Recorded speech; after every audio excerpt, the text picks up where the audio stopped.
అపోస్తలుల కార్యములు 24వ అధ్యాయం 16వ వచనం. ఈ విధమున నేనును దేవుని ఎడలను మనుష్యుల ఎడలను ఎల్లప్పుడూ నా మనస్సాక్షి నిర్దోషమైనదిగా ఉండునట్లు అభ్యాసము చేసుకొనుచున్నాను. ప్రార్థన చేద్దాం. పరిశుద్ధుడు అయిన మా దేవా, ప్రేమ స్వరూపుడవు, పరిపూర్ణుడవు, మరొకసారి మీ పరిశుద్ధ సంఘముతో, మీ వాక్యము ద్వారా, వాక్య పరిచర్యతో, మీ ఆత్మ బోధతో మీరు మాట్లాడి దీవించి మీ చిత్త ప్రకారం మీ సంఘాన్ని సిద్ధపరచమని, మాలో ఉన్నటువంటి ప్రతి వాక్య విరుద్ధమైనటువంటి విషయములను తొలగించి వాక్య అనుకూలమైనటువంటి విషయములతో మమ్మను కట్టమని, నిర్మించమని, మేము ఎందుకొరకైతే నియమించబడ్డామో దానిలో నీ కొరకు నిర్మల మనస్సులముగా మనస్సాక్షి గలవారముగా బ్రతుకుటకు మాకందరికీ కృప దయచేయమని, ఆటంకములన్నింటినీ దూరపరచండి, మాకు ప్రతి విధమైన సహాయము దయచేసి యేసును మాత్రమే హెచ్చించి ఆయనే అందరికీ ఆకర్షణీయంగా అందరూ ఆయనకే అంకితమవునట్లు చేయమని యేసు నామమును అడిగి ప్రార్థిస్తున్నాం తండ్రి, ఆమేన్. కూర్చోండి. అండ్ దేవుడి వాక్యాన్ని శ్రద్ధతో, ఆసక్తితో, భయముతో, భక్తితో వినండి. బైబిల్ తెరిచి వినండి. అండ్ హృదయము తెరిచి, కన్నులు తెరిచి వినండి. ఈరోజు మనం చాలా గంభీరమైనటువంటి అంశాన్ని వాక్యము నుండి నేర్చుకోబోతున్నాం. అది విస్తృతమైనటువంటి అంశము. అంటే దాని గురించి మనము ఒక సిరీస్లో 10 మెసేజ్లు ఇవ్వచ్చు. కాకపోతే అంత సారమును ఒక మెసేజ్లో పెట్టడం చాలా పెద్ద సవాలు. అయినప్పటికీ కూడా దేవుడిచ్చినటువంటి కృపను బట్టి క్లుప్తంగా ఆ విషయం ఏంటో, దాని యొక్క భావం ఏంటో మనం తెలుసుకోవడానికి ప్రయత్నం చేద్దాం. అపోస్తలుల కార్యములు 24:16. అక్కడ అపోస్తలులైనటువంటి పౌలు ఆయన ఒక విషయమై నింద భరించి న్యాయాధిపతి యొద్దకు వచ్చి ఆయన ఎదుట నిలబడ్డాడు. ఆయన కొంచెం ఈకో వస్తుంది, ముందులాగే పెట్టండి. ఆయన ప్రత్యర్థులు ఆయనను ఎవరైతే అడ్డు తొలగించుకోవాలి, ఆయన్ని చంపేయాలి అనుకునేటువంటి నేరస్తులు ఉన్నారో, లేకపోతే వాళ్ళందరినీ నేరస్తులే అని అంటాను, ఎందుకంటే నింద లేనటువంటి వాడి మీద నింద మోపి నేరము చేసేటువంటి నేరస్తులు నిందలేని వారిగా ఇక్కడ మనకు ప్రవర్తిస్తూ కనబడతారు. ఫెలిక్స్ అనేటువంటి న్యాయాధిపతి ముందు పౌలును నిలబెట్టారు. పౌలు మీద ఈ యొక్క అభాండములన్నీ వేసినప్పుడు ఆయన ఈ రకంగా ఫెలిక్స్తో మాట్లాడుతున్నప్పుడు 16వ వచనాన్ని చెప్పాడు. ఈ విధమున నేనును దేవుని ఎడలను మనుష్యుల ఎడలను ఎల్లప్పుడూ నా మనస్సాక్షి నిర్దోషమైనదిగా ఉండునట్లు అభ్యాసము చేసుకొనుచున్నాను. పౌలు యొక్క జీవితాన్ని మీరు ఒకవేళ గమనిస్తే ఆయన చాలా తీవ్రత కలిగినటువంటి వ్యక్తి మాత్రమే కాదు, చాలా ఆలోచన పరుడు. ఆయన జీవితము దేవుడి ఎదుట, మనుషుల ఎదుట ఏ రకంగా ఉండాలో ఆ రకంగా ఉంచుకోవడానికి నిరంతరము ప్రయాసపడేటువంటి వ్యక్తి. జీవితాన్ని సరిగ్గా అమర్చుకునేటువంటి విషయంలో ఎక్కడా నిర్లక్ష్యము చేయడు, ఎక్కడ దేవుడి వాక్యానికి, దేవుడి చిత్తానికి అవతలగా పోడు. దేవుడి ఎదుట, మనుషుల ఎదుట ఆయన జీవితాన్ని నిర్మలమైనటువంటి మనస్సాక్షితో, లేక నిర్దోషమైనటువంటి మనస్సాక్షితో, క్లీన్ అండ్ ప్యూర్ కాన్షియన్స్తో బ్రతకడానికి శాయశక్తులా ప్రయత్నించాడు. ప్రపంచంలో 2 రకాలుగా మనుషులు బ్రతుకుతారు. మీరు ఒకవేళ సామెత 3వ అధ్యాయం 4వ వచనాన్ని తర్వాత చూడండి, నోట్ చేసుకోండి, తర్వాత చూసుకోండి. అక్కడ మనిషి దేవుడి దయలో, మానవుల దయలో బ్రతుకున్నట్లు జాగ్రత్త పడేటువంటి వానిగా ఉండొచ్చు. లేకపోతే లూకా సువార్త 18వ అధ్యాయము 2 నుండి 4 వరకు మీరు చదివితే ఒక న్యాయాధిపతి గురించి యేసు ప్రభు మాట్లాడారు. ఈ న్యాయాధిపతి దేవుణ్ణి లక్ష్య పెట్టడు, ఆర్ దేవుడికి భయపడడు, మనుషులను లక్ష్య పెట్టడు. వీడికి అటు దేవుడన్నా ఇటు మనుషులన్నా లెక్కలేదు. సో 2 రకాలుగా మనుషులు బ్రతుకుతారు. కాకపోతే అపోస్తలులైనటువంటి పౌలు ఆయన మనస్సాక్షి విషయంలో దేవుని ఎదుట, మనుష్యుల ఎదుట నిర్దోషమైనటువంటి, నిర్మలమైనటువంటి వ్యక్తిగా ఉన్నాడు. ఇంకో చోట అంటాడు, నేను మంచి మనస్సాక్షిని కలిగి బ్రతికాను, ఎల్లప్పుడూ మంచి మనస్సాక్షితోనే బ్రతికాను. మంచి మనస్సాక్షి అనంటే మన మీద తప్పు మోపకుండా, మనలో తప్పులు లేకుండా మనం ఉన్నాము అని మనల్ని వెనక నుండి వీపు తట్టేటువంటి మనస్సాక్షిని కలిగి ఉండడం. సో బైబిల్లో మనస్సాక్షి గురించి చాలా విస్తృతమైనటువంటి బోధ ఉంది. కాన్షియన్స్ గురించి టీచింగ్ ఉంది. కొన్నింటిని ఈరోజు మనం చూస్తాము. అండ్ అంశం ఏంటంటే హౌ ఈజ్ యువర్ కాన్షియన్స్, నీ మనస్సాక్షి ఎలా ఉంది క్రీస్తునందున్నటువంటి ప్రతి ఒక్కరికి వారి యొక్క మనస్సాక్షిని గూర్చిన అవగాహన ఉండాలి. అండ్ వారి మనస్సాక్షి వాక్యానుసారంగా ఆత్మానుసారంగా అభ్యసింపబడి దేవుడు మెచ్చేటువంటి ఆశీర్వాదకరమైనటువంటి స్థితిలో ఉండాలి. 3 మెయిన్ పాయింట్స్ ఉంటాయి. మొదటిది definition of conscience. Definition of conscience, మనస్సాక్షి యొక్క నిర్వచనం. అసలు మనస్సాక్షి అంటే ఏంటి? మనస్సాక్షి అనేది ఒక మనిషిలో అంతర్లీనంగా లేకపోతే అంతర్గతంగా పుట్టుకతోనే వచ్చేటువంటి మంచి చెడుల వివేచనతో కూడినటువంటి శక్తి. Inborn sense of right and wrong.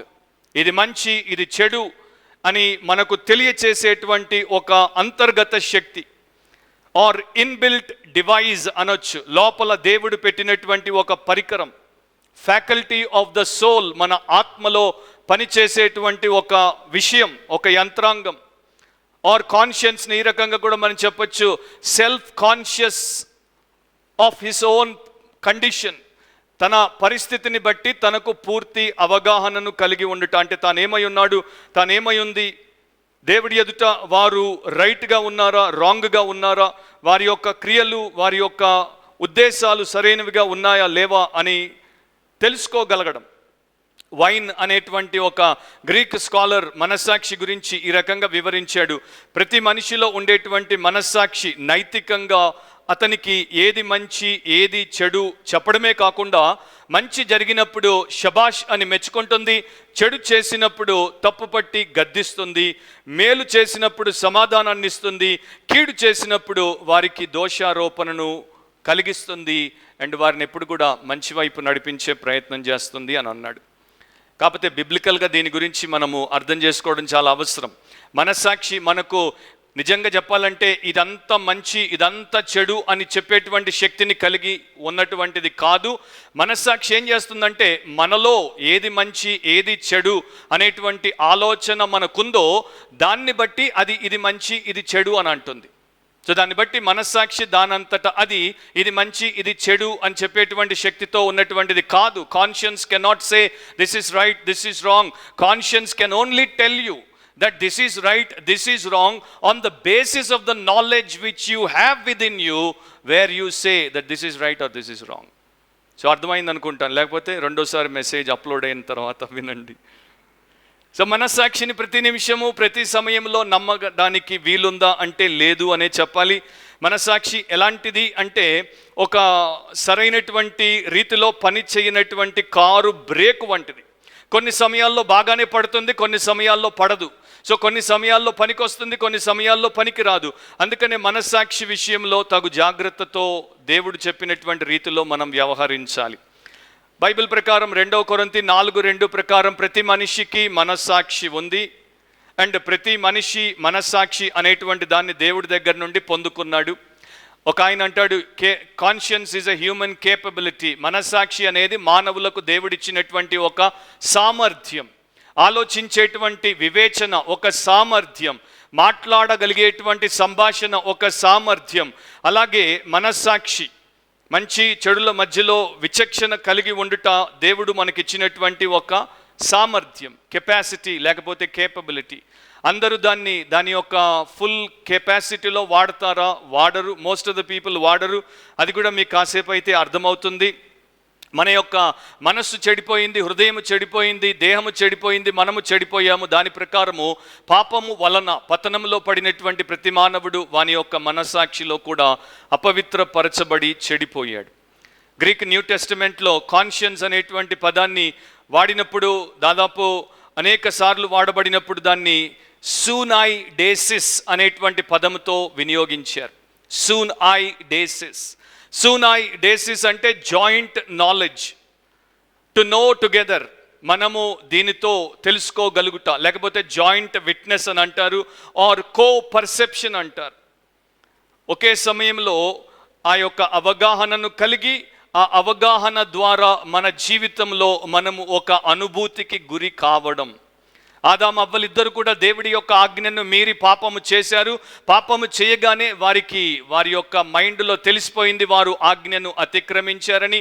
వెంటనే వారికి ఆయాసం అనేది ఒక అనుభవంగా వచ్చింది, అవమానం అనేది ఒక అనుభవంగా వచ్చింది. అందుకని అంతవరకు దేవుడితో సహవాసం చేసినటువంటి వారికి దేవుడు చల్లపూట ఆ యొక్క తోటలోనికి వస్తున్నప్పుడు పోయి చెట్ల మాటున దాక్కున్నారు.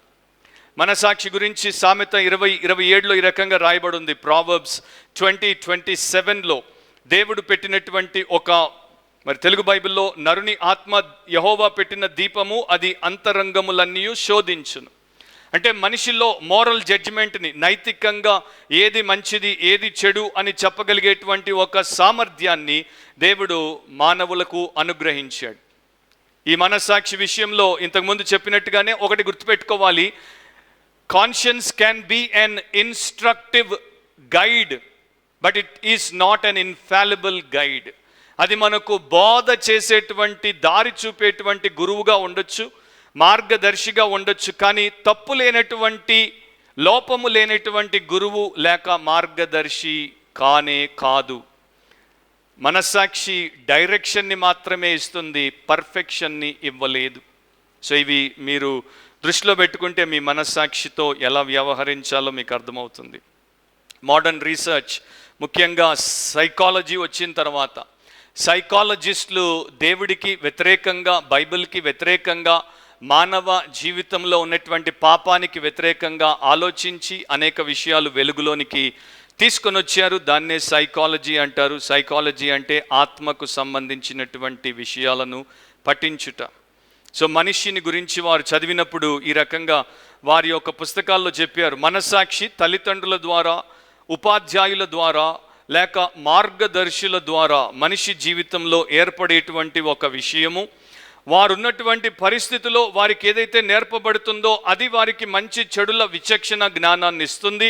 అండ్ అంత మాత్రమే కాదు, వారి చుట్టూ ఉన్నటువంటి సంస్కృతి సాంప్రదాయం ప్రభావితం చేసినప్పుడు వారు మారడానికి అవకాశాన్ని కల్పిస్తుంది. సో మనిషి వాడికి ఏదైతే నేర్పించబడిందో దాన్ని బట్టి, వాడి చుట్టూ సమాజంలో అందరూ ఏ రకంగా నడుస్తున్నారో దాన్ని బట్టి వాడి మనస్సాక్షిని ట్రైన్ చేసుకుంటాడు. అందుకనే most of the people Christians అయినా కూడా క్రైస్ట్ని ఫాలో అవ్వరు, కల్చర్ని ఫాలో అవుతారు. గాడ్ని ఫాలో అవ్వరు, వరల్డ్ని ఫాలో అవుతారు. అండ్ ఈ రోజున మనలో చాలామంది అలాగే ఉన్నారని చెప్పడానికి నాకేమీ అభ్యంతరము, సందేహము లేదు. So conscience is a good goad but a poor guide. Goad అంటే తెలుసు కదా, కాపరి గొర్రె వెనకాల కర్రతో అలా తోస్తుంటాడు, ముందుకు పో అని. ముని కొల అంటారు దాన్ని. సో మనస్సాక్షి మనల్ని ఇది సరైన దారి, దీంట్లో ముందుకు పో అని వెనక నుండి ఇట్లా తోసేటువంటిదే, కానీ ఖచ్చితంగా ఇదే సరైన దారి, దీంట్లో వెళ్ళు అని దిశ చూపించే మార్గదర్శి కాదు. దానికి దేవుని వాక్యము, పరిశుద్ధాత్మ ఖచ్చితమైనటువంటి అవసరత ఉంది అని మనకు అర్థమవుతుంది. న్యూ టెస్టిమెంట్లో 31 సార్లు మనస్సాక్షి అనేటువంటి పదం వాడబడింది. దాంట్లో 20 సార్లు అపోస్తులైనటువంటి పౌలే వినియోగించాడు. అందుకని నేను ఎన్నో వచనాలను మనస్సాక్షికి సంబంధించినవి తీసుకోవచ్చు, కానీ అపోస్తులైనటువంటి పౌలు న్యూ టెస్టిమెంట్లో 31 టైమ్స్లో 20 టైమ్స్ ఆయనే వాడాడు. గనుక ఆయనకు మించినటువంటి బోధకుడు, మనస్సాక్షి గురించి నేర్పగలిగిన వాడు మరొకడు ఉండడు అని ఆయనదే తీసుకున్నాను. అండ్ ఆయన యొక్క బోధే కాదు, బ్రతుకులో ఏదైతే చేశాడో దాన్నే బోధించాడు. కనుక యాక్ట్స్ 24:16 నుండి నేను వచనాన్ని తీసుకోవడం జరిగింది. సో ఈ మనస్సాక్షి పౌలు యొక్క 20 సార్లు ఆయన వినియోగించినటువంటి దాంట్లో ఆయన 2 రకాలుగా మనస్సాక్షిని చూపిస్తాడు. నీవు ఒకవేళ తప్పు చేస్తే, పాస్ట్ టెన్స్, గతంలో నీవు చేసినటువంటి తప్పు వాక్యానికి వ్యతిరేకంగా, దేవుడి చిత్తానికి వ్యతిరేకంగా ఉంటే నీ మనస్సాక్షి తప్పకుండా దాన్ని తప్పుపడుతుంది, నిన్ను గద్దిస్తుంది. అంత మాత్రమే కాదు, నీవు దేవుని బిడ్డగా, క్రైస్తవుడిగా ఉంటే నీవు భవిష్యత్తులో చేయబోయేటువంటి ప్రతి పని విషయంలో కూడా నీ మనస్సాక్షి వాక్యము చేత నిర్దేశించబడింది. కనుక నీవు సరిగ్గానే ప్రవర్తించేటట్టు నిన్ను నడిపించుటకే పూనుకుంటుంది. సో పాస్ట్ అండ్ ప్రెజెంట్లో నీ యొక్క మనస్సాక్షి నీకు ఉపయోగపడేటట్టు దేవుడు చేస్తాడు. విచారం ఏంటంటే క్రైస్తవ సంఘంలో, క్రైస్తవ లోకంలో మనస్సాక్షిని గుర్చినటువంటి బోధ కరువైపోయింది, చాలా నిర్లక్ష్యం చేయబడినటువంటి అంశము. అనేకులు దీని గురించి పెద్దగా ఆలోచించరు, పెద్దగా పట్టించుకోరు. కాకపోతే న్యూ టెస్టమెంట్లో ఇది విస్తృతంగా మనకు నేర్పించబడింది. పాత నిబంధనలో మనస్సాక్షి అనేటువంటి పదం కనపడదు. మనస్సాక్షి చేసే పనిని పాత నిబంధనలో దేవుడు హృదయానికి ఆపాదించాడు. కాన్షియన్స్ని హార్ట్గా ఓల్డ్ టెస్టమెంట్లో చూపించాడు. లేక కొన్ని చోట్ల తెలుగులో మనస్సు అని ఉంటుంది. ఒక మెయిన్ ఎగ్జాంపుల్ నేను మీకు చెప్తాను. 1 సమూయేలు 24:5, 1 శామ్యూయల్ 24:5లో సౌలు యొక్క పై వస్త్రాన్ని కోసినందుకు దావీదు యొక్క మనస్సు నొచ్చి అని రాయబడి ఉంటుంది. అంటే he was pricked in his conscience. అతడు మనస్సాక్షిలో గుచ్చబడ్డాడు. ఎందుకంటే దేవుడి చేత అభిషేకించబడినటువంటి ఒక రాజు అతను ఏమరపాటుతో ఉన్నప్పుడు అతని యొక్క పై వస్త్రాన్ని దావీదు కోసాడు. నిజంగా దావీదు ఆ టైంలో సౌలును చంపొచ్చు, కానీ అతని మనస్సాక్షి అతన్ని పొడిచింది గనుక ఆ పని అతడు చేయుటకు ఇష్టపడలేదు. సో నా ప్రియమైనటువంటి సహోదరి సహోదరులారా, ఒక భక్తుడు అన్నట్టు, conscience wants us as a friend before it punishes us as a judge. ఒక తీర్పరిగా, న్యాయాధిపతిగా మనస్సాక్షి నిన్ను శిక్షించక మునుపు ఒక స్నేహితుడిగా మనస్సాక్షి నిన్ను హెచ్చరిస్తుంది. సో ఆ రకంగా దేవుడు మనస్సాక్షి ద్వారా ప్రతి మనిషికి మేలు చేయడానికి చేసినటువంటి గొప్ప కార్యాన్ని బట్టి మనం ఆయన్ని స్తుతించాలి. మొదట స్నేహితుడిగా మనల్ని గద్దిస్తుంది, మాట వినకపోతే న్యాయాధిపతిగా మనకు తీర్పు తీర్చి శిక్ష విధిస్తుంది. 372వ సంవత్సరంలో క్రీస్తు శకంలో 31 సంవత్సరాల ఒక ప్రొఫెసర్గా పనిచేస్తున్నటువంటి అగస్టిన్, ఆయన స్నేహితుడైనటువంటి ఎలిపియస్, వీళ్ళిద్దరూ ఒక తోటలో, ఒక గార్డెన్లో మాట్లాడుకుంటున్నారు. ఇద్దరు యవనస్తులు. అగస్టిన్ యొక్క భక్తిహీనమైన అండ్ భయంకరమైన వ్యభిచార సంబంధమైనటువంటి జీవితాన్ని బట్టి అతడు అలసిపోయాడు. అతని యొక్క మనస్సాక్షి అతన్ని గద్దిస్తోంది గనుక ఎలిపియస్తో అతను మాట్లాడుతూ అంటున్నాడు, మన యొక్క పాపము నుండి మనల్ని ఎవరు విడిపిస్తారు? మన అనైతిక జీవన విధానం నుండి మనల్ని ఎవరు బయటికి తీసుకుని వస్తారు? మన మనస్సాక్షిని ఎవరు నిర్మలంగా మార్చి దాన్ని నెమ్మదితో నింపుతారు? నాకు అర్థం అవ్వట్లేదు. నా మనస్సాక్షి నన్ను ఖండిస్తోంది, దోషారోపణతో నేను బ్రతకలేకపోతున్నాను అని అన్నాడు. అతడు మరి దుఃఖం వచ్చేసరికి స్నేహితుడి నుండి కొంత దూరం పోయి అక్కడ ఏడుస్తున్నప్పుడు, కన్నీళ్లు కాడుస్తున్నప్పుడు పక్కనే దూరంలో పిల్లలు ఆడుకుంటున్నారు. వారందరూ ఆ యొక్క లాటిన్ భాషలో ఈ రకంగా అంటున్నారు, టోలే లేగే అంటే టేకప్ అండ్ రీడ్, తీసుకొని చదువు. ఆ మాటలు అగస్టిన్ మీద పనిచేసినప్పుడు అగస్టిన్ వెనక్కి వచ్చాడు. ఆయన స్నేహితుడి దగ్గర ఉన్నటువంటి బైబిల్ తీశాడు. అలా ర్యాండమ్గా తిప్పేసరికి రోమా పత్రిక 13వ అధ్యాయము 13-14 వచనాల మీద ఆయన కన్నులు పడ్డాయి. అండ్ వెంటనే స్నేహితుడి వెనికిడిలో ఆ మాటలు చదివాడు. ఆ మాటలు ఈ రకంగా ఉంటాయి. రోమన్స్ 13:14. అల్లరితో కూడిన ఆటపాటలైనను మత్తైనను లేకయు, కామ విలాసములైనను పోకిరి చేష్టలైనను లేకయు, కలహమైనను మత్సరమైనను లేకయు, పగటి యందు నడుచుకున్నట్టు మర్యాదగా నడుచుకొందుము. మెట్టుకు ప్రభు అయిన యేసుక్రీస్తును ధరించుకుని వారై శరీరేచ్ఛలను నెరవేర్చుకొనుటకు శరీరం విషయమై ఆలోచన చేసుకొనకుడి. దేవుడు ఎంత గొప్పవాడో దీన్ని బట్టి మీరు గ్రహించవచ్చు. అగస్టిన్ యొక్క సమస్యకు పరిష్కారం వాక్యం ద్వారా ఇచ్చాడు. అగస్టిన్ కంటి మీద పొరలు పడిపోయాయి. మనస్సాక్షిలో అతడు వాక్యము చేత పొడవబడ్డాడు. పాపం ఒప్పుకొని ప్రభు పాదాలు పట్టుకున్నాడు. ఆ తర్వాత అనేక సంవత్సరాలు అగస్టిన్ బతికాడు. కానీ ఎన్నడూ అతని యొక్క జీవితంలో అపవిత్రతకు తావివ్వకుండా, భక్తిహీనతకు తావివ్వకుండా బ్రతికాడు. ఎలా బ్రతికాడంటే 1500 సంవత్సరాల తర్వాత కూడా ఏ బైబిల్ చదివే క్రైస్తవుడైనా అగస్టిన్ గురించి మాట్లాడకుండా జీవించలేడు. ఆ రకంగా అగస్టిన్ బతికాడు. సో దేవుడు ఏ రకంగా ఒక మనిషిని మనస్సాక్షి ద్వారా రక్షణలోనికి తీసుకురాగలడు, ఏ రకంగా దేవుడు ఉన్నాడు అనేది నిరూపించుకోగలడు అనేది బైబిల్లో, చరిత్రలో చాలా మనం చెప్పచ్చు. ఒక ఆయన 18th సెంచరీలో ఫిలాసఫర్ ఇమాన్యుయల్ కాంత్ చెప్పిందంతా కూడా బిబ్లికల్ కాదు, కానీ కొన్ని మాత్రం వాక్యానుసారంగా చెప్పాడు. ఇమాన్యుయల్ కాంత్ అనేవాడు, నాలో మనస్సాక్షి ఉంది అన్నది నాకు తెలుసు. అండ్ అది ఏమి నిర్దేశిస్తోంది లేకపోతే నిర్ధారిస్తుంది అంటే ఏమి ప్రూవ్ చేస్తోంది అంటే పరలోకంలో దేవుడు ఉన్నాడు అనేది ప్రూవ్ చేస్తోంది. సో మనిషిలో మనస్సాక్షి మనిషికి ఏం చెప్తోంది? దేవుడున్నాడు, దేవుణ్ణి నమ్మాలి, దేవుణ్ణి నమ్మితే మనము స్వేచ్ఛగా బ్రతకొచ్చు అండ్ నిత్య జీవాన్ని కలిగి ఉండొచ్చు అనేటువంటి సత్యం ఉంటుంది. ఎందుకంటే దేవుడు మనతో ఆ రకమైనటువంటి సంబంధాన్ని కలిగి ఉంటాడు అని ఆయన చెప్పాడు. అంతకన్నా ముందు హెజికియల్ హాప్కిన్స్ అనేటువంటి ప్యూరిటన్ భక్తుడు అంటాడు, మనిషిలో మనస్సాక్షి ఉంది అంటే పరలోకంలో దేవుడున్నాడు అని దాని అర్థం అన్నాడు. రెండవది, డిఫరెంట్ కైండ్స్ ఆఫ్ కాన్షియన్స్, వివిధ రకములైనటువంటి మనస్సాక్షులు బైబిల్లో చాలా ఉన్నాయి. వాటన్నింటినీ ఈరోజు నేను మీకు చూపించలేను. కాకపోతే కొన్నింటిని, ముఖ్యమైన వాటిని, అవి కూడా క్లుప్తముగా నేను మీకు చూపిస్తాను. వివిధ రకాలైనటువంటి మనస్సాక్షులు మనుషుల్లో ఉంటాయి. అంటే వారి యొక్క మనస్సాక్షి ఒక రోజున ఒక రకంగా ఉండి దాని విషయమై వారు సరైన జాగ్రత్తతో లేకపోతే, జీవితాన్ని సరిగ్గా జీవించకపోతే అది వేరు వేరు దశల్లో వెళ్ళి మారి వారి జీవితాన్ని ఐదర్ పైకైనా తీసుకొస్తుంది, లేక నాశనానికైనా తీసుకుపోతుంది. సో ఆ కోవలో మనము కొన్ని మనస్సాక్షులను చూస్తుండగా మీరు మీ మనస్సాక్షి ఈ యొక్క లిస్ట్లో ఎక్కడ ఫిట్ ఇన్ అవుతుంది అనేది చెక్ చేసుకోవచ్చు. ఎందుకంటే తప్పకుండా ఇక్కడ ఉన్నటువంటి ప్రతి ఒక్కరి మనస్సాక్షి ఈరోజు నేను చెప్పబోయే కొన్ని మనస్సాక్షుల్లో ఎక్కడో ఒక చోట ఫిట్ అవుతుంది. నాకు తెలియకపోవచ్చు, కానీ దేవుడికి అయితే ఖచ్చితంగా తెలుసు. మొట్టమొదటిది అ గుడ్ కాన్షియన్స్, మంచి మనస్సాక్షి. 1 తిమోతి 1:5, 1 తిమోతి 1:5. అపోస్తలుడైనటువంటి పౌలు తిమోతికి రాస్తున్నాడు, సంఘం గురించి రాస్తున్నాడు, సేవ గురించి రాస్తున్నాడు. అండ్ సంఘము సేవ యొక్క ఉద్దేశం ఏంటి అంటే దేవుడిచ్చినటువంటి వాక్య పరిచర్య ద్వారా, సువార్త ద్వారా, దేవుడి యొక్క సంకల్పమంతటిని ప్రకటించడం ద్వారా మనుషులకు ఏమి మేలు కలగాలో దాని గురించి చెప్తూ 5వ వచనంలో అంటాడు, ఉపదేశ సారమేదనగా పవిత్ర హృదయం నుండి, మంచి మనస్సాక్షి నుండి, నిష్కపటమైన విశ్వాసము నుండి కలుగు ప్రేమయే. ఒక వ్యక్తి క్రైస్తవుడు అవ్వడానికి, ఒక క్రైస్తవ సంఘము నడిపించబడ్డానికి, అనేకులు అనేక స్థలాలకు వెళ్ళి సేవ చేయడానికి, ఇంత బైబిల్ బోధ, ఇన్ని థియోలాజికల్ సెమినరీలు, ఇవన్నీ కూడా జరగడానికి గల కారణం ఏంటంటే, ఉపదేశ సారం ఏంటి అంటే పవిత్ర హృదయం నుండి, మంచి మనస్సాక్షి నుండి, నిష్కపటమైన విశ్వాసము నుండి కలుగు ప్రేమ. సింపుల్గా ఇంకో రకంగా చెప్పాలంటే పాపి పరిశుద్ధుడైన ప్రేమస్వరూపుడైనటువంటి దేవుని పోలికలోనికి తిరిగి తీసుకురాబడుట. సో దాంట్లో విశ్వాసానికి అండ్ దేవుని యొక్క చిత్తాన్ని పూర్తి చేయడానికి అపోస్తలుడైనటువంటి పౌలు మంచి మనస్సాక్షి అవసరము అని ఖచ్చితంగా చెప్తున్నాడు.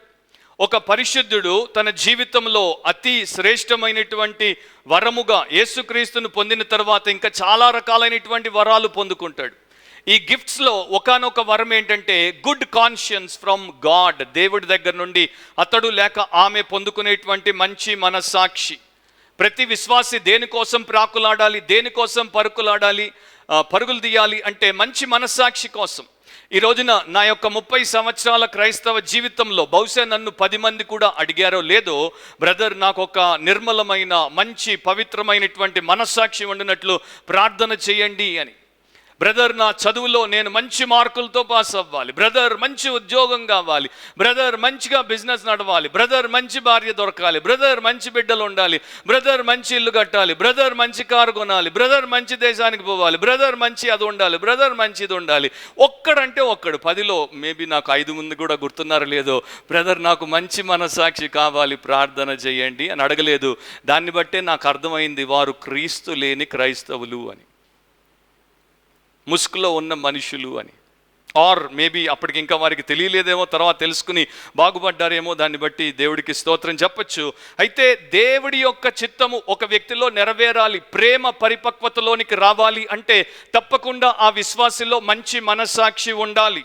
ఇది వాక్యము. మంచి మనస్సాక్షి ఏం చేస్తుంది? ఒక వ్యక్తి లోపల ఉన్నటువంటి ప్రవర్తనను పర్యవేక్షిస్తుంది. ఆ వ్యక్తి లోపల ఉన్నటువంటి ప్రవర్తన ప్రభువుకు మెచ్చేటువంటిదిగా ఉందా, అతనికి మేలు చేసేటువంటిదిగా ఉందా, వాక్యానుసారంగా ఉందా, దేవుడు చూపినటువంటి దిశలో నడిపించేటువంటిదిగా ఉందా అని తెలియచేసి అతడు లేక ఆమె తప్పుగా ఆలోచించి తప్పుడు అడుగులు వేయబోతుంటే నియంత్రించుటకు మంచి మనస్సాక్షి ఉపయోగపడుతుంది. ఇదే 1 తిమోతి 1:19 మీరు చూస్తే 1 తిమోతి 1:19లో అపోస్తలులైనటువంటి పౌలు కొందరు అబద్ధ బోధకుల గురించి ఏమంటున్నాడు చూడండి. ఎట్టి మనస్సాక్షిని పైన 18లో అంటాడు మంచి మనస్సాక్షి. ఆ మంచి మనస్సాక్షిని వీరేం చేశారు? కొందరు త్రోసివేసి విశ్వాస విషయమై ఓడబద్దలైపోయిన వారి వలె చెడి ఉన్నారు. అండ్ వారిలో ఎవరో 2 పేర్లు కూడా చెప్పాడు, హుమయేను, అలెగ్జాంద్రు. సో వీరు మనస్సాక్షిని మంచిగా పెట్టుకోలేదు, దాన్ని త్రోసేశారు. గుడ్ కాన్షియన్స్ని వారు రిజెక్ట్ చేశారు కనుక వారి ఫెయిత్ షిప్ రెక్ అయిపోయింది. విశ్వాసం అనే దాన్ని ఒక ఓడగా చూపిస్తున్నాడు. ఓడ తుఫాను తాకిడికి గురైనప్పుడు అది బద్దలైపోయింది.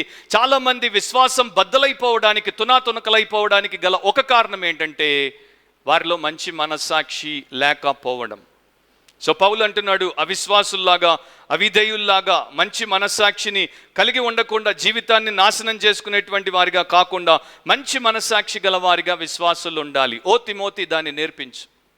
అండ్ ఇదే పౌలు ఇక్కడ మనం చదివాం కదా, 24వ అధ్యాయం అపోస్తలుల కార్యములు 16లో ఆయన ఫెలిక్స్ ముందు చెప్తున్నాడు, ఆయన యొక్క విరోధుల ముందు చెప్తున్నాడు, దేవుని ఎదుట మనుషుల ఎదుట అభ్యంతర కారణముగా లేనటువంటి మంచి మనస్సాక్షిని ఎల్లప్పుడూ నేను కలిగి ఉన్నాను. అంటే 24/7 మెలకువగా ఉన్న, నిద్రలో ఉన్న అపోస్తలులైనటువంటి పౌలు మంచి మనస్సాక్షితో జీవించినటువంటి వ్యక్తి. అపోస్తలుల కార్యములు 23వ అధ్యాయం 1వ వచనాన్ని కూడా చూడండి. యాక్ట్స్ 23:1. కొన్ని వచనాలు మనం చూస్తాం కనుక చాలా జాగ్రత్తగా, ఆసక్తిగా తిప్పుతూ ఉండండి, మీకు దేవుడు మేలు చేస్తాడు. పౌలు మహాసభను, సభ వారిని తేర్చూచి, సహోదరులారా, నేను నేటి వరకు కేవలం మంచి మనస్సాక్షి గలవాడునై దేవుని ఎదుట నడుచుకొంచుంటినని చెప్పాను. అంతవరకు అంటే 2 దశలు ఉన్నాయి పౌల్ లైఫ్లో. ఒకటేమో పాస్ట్, ఒకటేమో ప్రెజెంట్.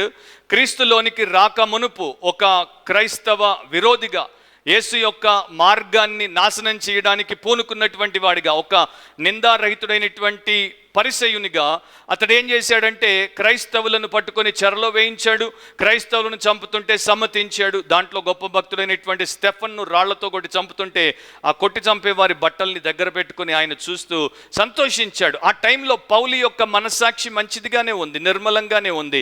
చెడు చేస్తున్నట్టు మనకు తెలుసు, దేవుడికి తెలుసు. కానీ ఆయనేమనుకుంటున్నాడు, మా యూదా మతానికి, మా యెహోవా దేవునికి వ్యతిరేకంగా ఈ క్రైస్తవ మతం వచ్చింది, క్రీస్తు ఎవడో వచ్చాడు, దీన్ని మేము అంటే పూర్తిగా నామరూపాలు లేకుండా చేస్తే మా దేవుడి పట్ల మాకున్నటువంటి నిష్టను మేము చూపించిన వారం. సో ఆ టైంలో ఆయన మనస్సాక్షి నిందారహితంగానే ఉందా అంటే, యాజ్ ఎ ఫారసీ అందరికన్నా టాప్ మోస్ట్ నంబర్ 1 ప్లేస్లో ఈ had a good conscience, though he was doing great evil. But క్రైస్టులోనికి వచ్చిన తర్వాత, ఆయన యొక్క కనువిప్పు కలిగిన తర్వాత ఇప్పుడు ఏం చేస్తున్నాడు, నాశనం చెయ్యబోయిన దాన్ని కట్టబెడుతున్నాడు, నిలబెడుతున్నాడు. అండ్ దీనికోసం ఆయన నాశనం అవ్వడానికి సిద్ధపడిపోయాడు. సో అప్పుడు మంచి మనస్సాక్షితో బతికాడు, ఇప్పుడు మంచి మనస్సాక్షితో బతుకుతున్నాడు. అందుకని అపోస్తలులైన పౌలు యేసు తర్వాత మనందరం కూడా ఒక ఎగ్జాంపుల్గా పెట్టుకోవడానికి దేవుడి చేత హెచ్చించబడ్డాను. సో ఈ రోజున విశ్వాసులుగా ఉన్నటువంటి మనం ప్రశ్నించుకోవాలి, నాలో మంచి మనస్సాక్షి ఉందా? ప్రతి విషయంలో నేను ఈ రకంగా ప్రవర్తించగలుగుతున్నానా? మంచి మనస్సాక్షి ఉంటే నేను నెమ్మదిగా ఉంటాను, మంచి మనస్సాక్షి ఉంటే దేవుడి కొరకు నా జీవితాన్ని జీవిస్తాను, ఇతరులకు మేలుకరంగా ఉంటాను, నాకు గొప్ప తృప్తి ఉంటుంది. లేకపోతే నేను అవన్నీ కలిగి ఉండకుండా బ్రతకాల్సి వస్తుంది. మనస్సాక్షి చాలా రకాలైనటువంటి విచిత్రమైనటువంటి పనులను మనుషులతో చేయిస్తుంది. మంచి మనస్సాక్షి కలిగినటువంటి వారు ఒకే పరిస్థితిలో ఒక రకంగా ఉంటారు, అది లేనటువంటి వారు ఇంకో రకంగా ఉండొచ్చు. ఒక ఎగ్జాంపుల్ మీకు చెప్తాను, హిస్టారికల్ ఎగ్జాంపుల్. జాన్ హుస్ అనేటువంటి వ్యక్తి, ఆయన్ని క్రైస్తవ వ్యతిరేకులు అంటే రోమన్ క్యాథలిక్స్ పట్టుకొని శిక్షించుటకు ఆయన్ని సజీవ దహనం చేయడానికి తీసుకుని వచ్చి కర్రకు కట్టేశారు, నూనె పోసి తగలబెడతారు. ఆయన్ని కాల్చే టైంలో చెక్క పేరుస్తున్నారు, కర్ర పేరుస్తున్నారు. సో ఒక ముసలావిడ వచ్చేసి ఆమె ఆ యొక్క యాజకుడికి, ప్రీస్ట్కి, నా కర్ర కూడా మీరు దాని మీద పెట్టి అతన్ని కాల్చండి అని అన్నప్పుడు జాన్ హుస్ కట్టేశారు దాని మీద. ఆయన నిలబడి ఆమె వంక చూస్తూ అన్నాడు, అమ్మ నేను నీకు ఏ పాపం చేశాను, నీకు ఏ వ్యతిరేకంగా పనిచేశాను, నన్ను కాల్చడానికి కర్రనిస్తున్నావు అని అన్నప్పుడు ఆ మంది మత భేదులను అంటే హెరెటిక్స్ని, వాక్య విరోధులను కాల్చడం దేవుడి చిత్తం కనుక నేను చాలా పేద దాన్ని, ఈ కర్ర కొనడానికి కూడా నా దగ్గర డబ్బు లేదు, కానీ ఒక మంచి పని చేస్తున్నారు కనుక నా దగ్గర ఉన్న డబ్బంతా కూడబెట్టి కర్ర కొనుక్కొని వచ్చాను నీలాంటి చెడ్డవారిని కాల్చడానికి. అండ్ ఆ కాంటెక్స్ట్లో ఏం జరుగుతుంది, జాన్ హుస్ యొక్క మనస్సాక్షి ఆయనతో అంటోంది, వీళ్ళందరికీ కనువిప్పు కలుగునట్లు, వీళ్ళందరూ క్రీస్తు కాళ్ళ దగ్గరికి వచ్చినట్లు నీ దేహాన్ని కాల్చబడుటకు అప్పగించు.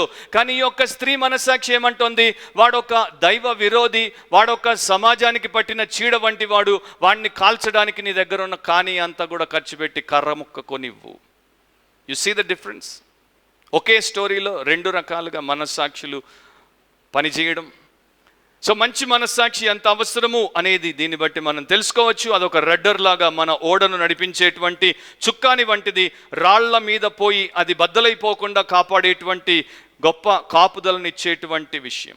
ఒక భక్తుడు అమెరికాలో, ఆయన ఒక థియోలోజియన్, ఆయన పుస్తకంలో ఈ రకంగా రాశాడు, ఒకవేళ మీరు మంచి మనస్సాక్షిని కలిగి ఉండుటకు జైలుకు వెళ్ళడానికి సిద్ధమో కాదో నేను అడిగే ప్రశ్నలకు జవాబులు ఇచ్చుట ద్వారా మీరే మిమ్మల్ని పరీక్షించుకోండి అని అమెరికన్ కాంటెక్స్ట్ గురించి, ప్రస్తుతం ఉన్న పరిస్థితి గురించి ఆయన రాశాడు.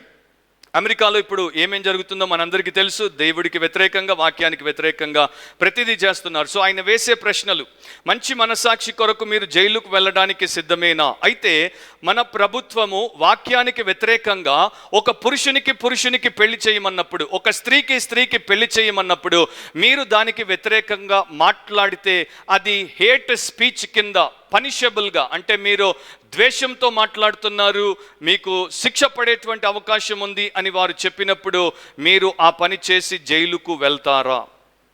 రెండవది, ఒకవేళ ఒక పురుషుణ్ణి, ఒక స్త్రీని పెళ్లి చేసుకోవడానికి మీరే ఆ పని చేయాల్సి వచ్చింది అండ్ దేవుడి యొక్క వాక్యానికి వ్యతిరేకంగా ప్రభుత్వం మీకు ఆజ్ఞాపించింది, అప్పుడు మీరు పాస్టర్ అయితే ఆ పని చేస్తారా?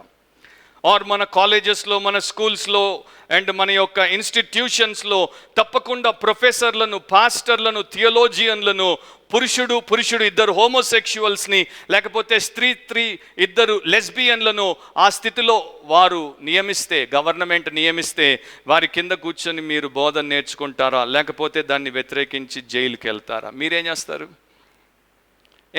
మన దేశంలో కూడా అలాంటి పరిస్థితి వస్తే మార్టిన్ లూథర్ ఏం చేశాడో మీకు చెప్తాను. 16th సెంచరీలో మార్టిన్ లూథర్ దీనికన్నా భయంకరమైనటువంటి పరిస్థితికి వచ్చాడు. ఆయన్ని రోమన్ క్యాథలిక్ సామ్రాజ్యం అంతా కూడా సమాధి చేద్దామని ఆయన మీద పడినప్పుడు ఆయన ఈ రకంగా బైబిల్ కొరకే నిలబడ్డాడు, వాక్య సత్యం కొరకే నిలబడ్డాడు అండ్ ఒక చక్కని మాట చెప్పాడు. మార్టిన్ లూథర్ అన్నాడు, నేను జైలుకి వెళ్ళడానికే కాదు, నేను చనిపోవడానికి కూడా సిద్ధం. నా మనస్సాక్షిని నేను స్పృహ ఉన్నంత వరకు మంచి మనస్సాక్షిగానే పెట్టుకుంటాను. I will possess a good conscience till my last consciousness.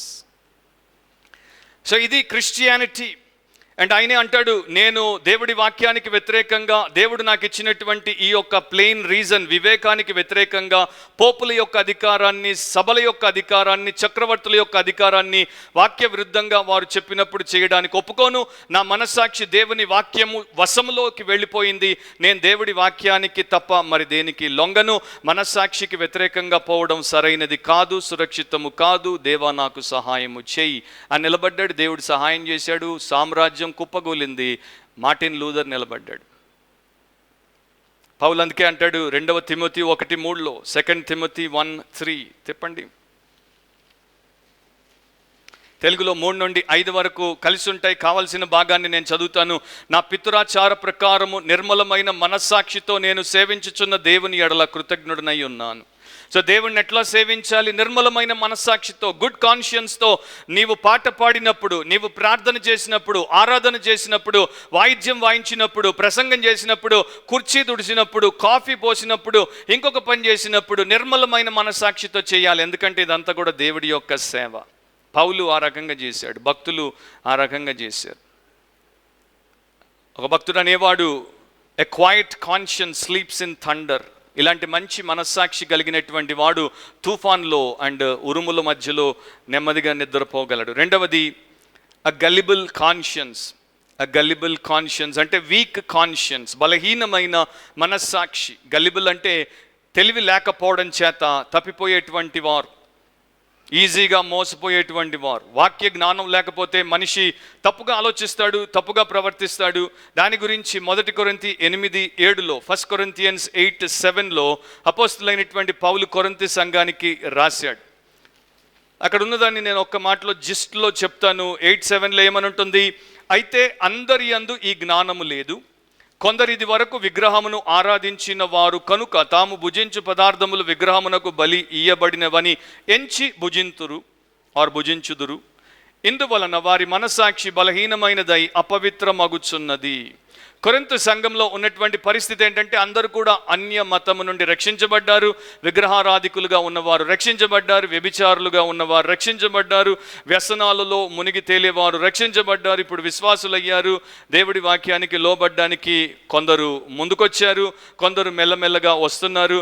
So ముందుకొచ్చేసినట్టు వారికి వాక్య జ్ఞానం ఉంది, మెల్లగా వచ్చే వారికి వాక్య జ్ఞానం లేదు. ఈ వెనకాల వచ్చేటువంటి వారు ఎవరైనా సరే విగ్రహానికి అర్పించిన దాన్ని పెడితే వారికి ఎప్పుడు కూడా పాత విషయాలు జ్ఞాపకం వచ్చేవి. మేము ఒకప్పుడు విగ్రహానికి మొక్కాం, విగ్రహానికి అర్పించిన దాన్ని తిన్నాం, అప్పుడు మా మనసులో ఆ విగ్రహం లేక దాని వెనక ఉన్న దేవత లేక ఆ శక్తి మమ్మల్ని దీవించింది. మరి ఇప్పుడు మేము అలాగే క్రైస్తవులమైన తర్వాత విగ్రహానికి అర్పించిన దాన్ని తింటే మరలా మమ్మల్ని మేము ఆ దేవత లేక ఆ శక్తి లేక ఆ అధికారం కిందికి తెచ్చుకున్న వారము కామా, దాని యొక్క దీవెనో దాని యొక్క కోపమో మా మీదికి రాదా అనేటువంటి ఘోరమైనటువంటి బాధతో లేక ఆ రకమైన భయముతో వారు ఉండేవారు. కనుక వారికి ఒక వివాదం అన్నమాట. బజార్లో కసాయి మాంసాన్ని కోసినప్పుడు వాడి దేవతకు అర్పణగా పెట్టి అమ్మేవాడు.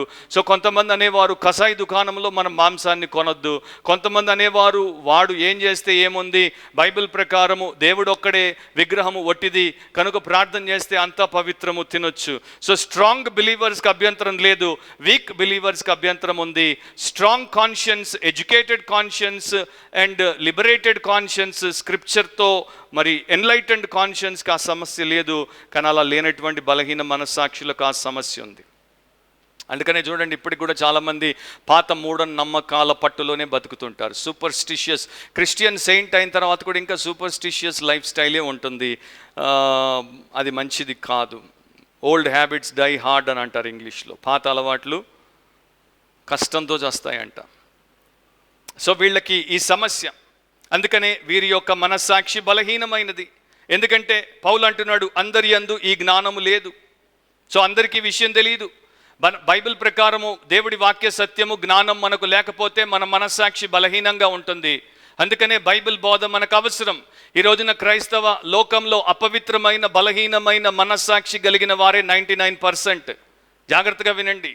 99% are weak and defiled conscious people in Christian church worldwide because there is no teaching of the word. వాక్యం నుండి బోధ లేదు, సత్యము నుండి ప్రత్యక్షత లేదు. ఎంతసేపు నీ సౌఖ్యము, నీ సౌఖ్యము, నీ సౌఖ్యము, నీ సౌఖ్యము, నీ ఇల్లు బాగుండా, నీ ఒళ్ళు బాగుండా అంటున్నారే తప్ప నువ్వు బాగుండా అనట్లేదు. నువ్వు బాగుండాలంటే నీ మనసాక్షి బాగుండాలి. నువ్వు బాగుండకుండా ఇల్లు ఒళ్ళు బాగున్నా మళ్ళా వాటిని రెండింటిని నువ్వు గుల్ల చేయడానికి ఎక్కువ టైం పట్టదు. అంతే కదా. నేను నా భార్య ఒక విషయమై డిస్కస్ చేస్తున్నాము. తప్పు చేసిందని చేతిని నరుకుతున్నారు, కానీ చేతితో తప్పు చేయించేది హృదయం. హృదయాన్ని తాకరే. సమాజం హృదయాన్ని తాకదు, ప్రభుత్వం హృదయాన్ని తాకదు, ఏది హృదయాన్ని తాకదు. హృదయాన్ని తాకేది దేవుడు ఒక్కడే, దేవుడి వాక్యం ఒక్కటే. కనుక హృదయాన్ని మారిస్తే చెయ్యి చేసే పనులు మారుతాయి. హృదయం మారనంత వరకు చెయ్యి అలాగే చేస్తుంది. నువ్వు 1,00,000 చేతులు నరికినా ఇంకా చేతులు చెడు చేయడానికి రెడీగా ఉంటాయి. సో ఈ చెడు మనస్సాక్షి ఆర్ ఈ వీక్ మనస్సాక్షి, it's not bad, it's week.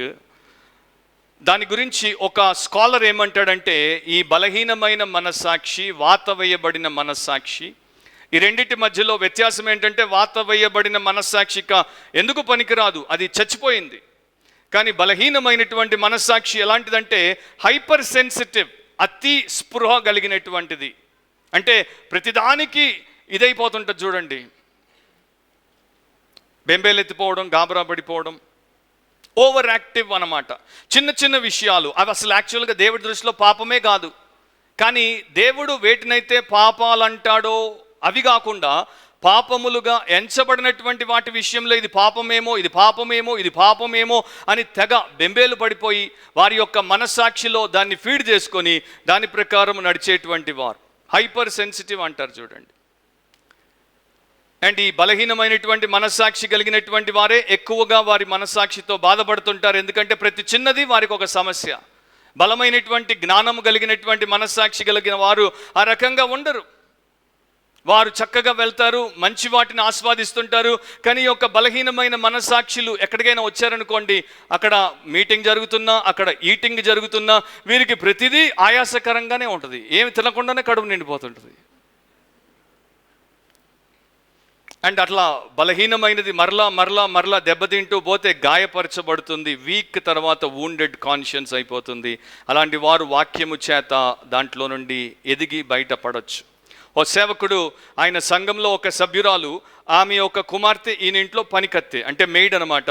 So పాప పనిచేస్తున్నప్పుడు ఒకరోజు వీళ్ళ ఇంట్లో ఎవరికో భోజనానికి పిలిస్తే వాళ్ళు వచ్చారు. ఆ రోజుల్లో సాఫ్ట్ డ్రింకులు ఉండేవి కావు, ఆ రోజుల్లో సోడా సీసాలు ఉండేవి. సోడా సీసాలుగా మీకు చిన్నప్పుడు పడావని పుష్ అని సౌండ్ కోసమైనా సోడా కొనేవాళ్ళం. సో ఆ సోడా సీసాలు తెచ్చి వీళ్ళు అందరు కలిసి పోసుకొని తాగుతుంటే ఈ పాప పోయి మదర్కి చెప్పింది, పాస్టర్ గారి ఇంట్లో సోడా సీసాలు ఉన్నాయి.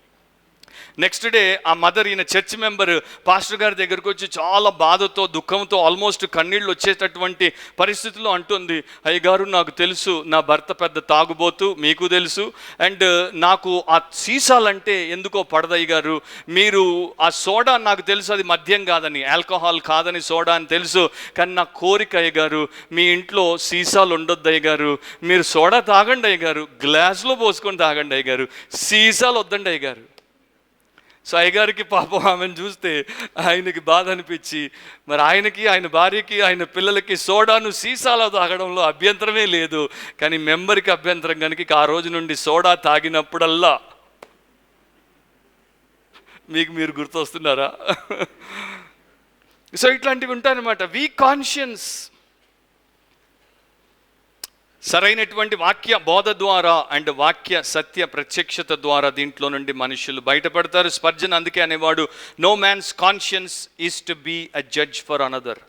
వేరే వ్యక్తి యొక్క మనస్సాక్షి నీ మీద తీర్పు తీర్చేటువంటిదిగా ఉండకూడదు. ఇంకొక ఆయన అంటాడు, MYOC, mind your own conscience. Mind your own conscience. ఈయన జీన్స్ వేసుకొని వచ్చాడు, ఆమె ఏదో సరిగా అది వేసుకొని రాలేదు, ఈ మీద ఎక్కువ పూలు పెట్టుకొని వచ్చింది, ఇవే చూస్తుంటారు మనోళ్ళు కదా. వాటికి ఒక టైం ఉంది, ఒక కాంటెక్స్ట్ ఉంది, కానీ అవి మెయిన్ ఇష్యూస్ కావు. Main issues heart issues. మూడవది, అ గిల్టీ కాన్షియన్స్. అ గిల్టీ కాన్షియన్స్. యోహాను సువార్త 8వ అధ్యాయం 9వ వచనం, John 8:9. గిల్టీ కాన్షియన్స్ అంటే దోషారోపణ చేసేటువంటి, నిందను మోపేటువంటి మనస్సాక్షి. ఇక్కడ మనందరికీ తెలిసినటువంటి చాలా పాపులర్ పవర్ఫుల్ ఇన్సిడెంట్ యేసు జీవితంలో జరిగినటువంటి సంఘటన గురించి రాయబడింది. వ్యభిచారంలో పట్టబడినటువంటి ఒక స్త్రీని మాత్రమే అక్కడ ఉన్నటువంటి పరిసయ్యులు, ఆ పెద్దలు పట్టుకొని యేసు దగ్గరికి తీసుకుని వచ్చారు.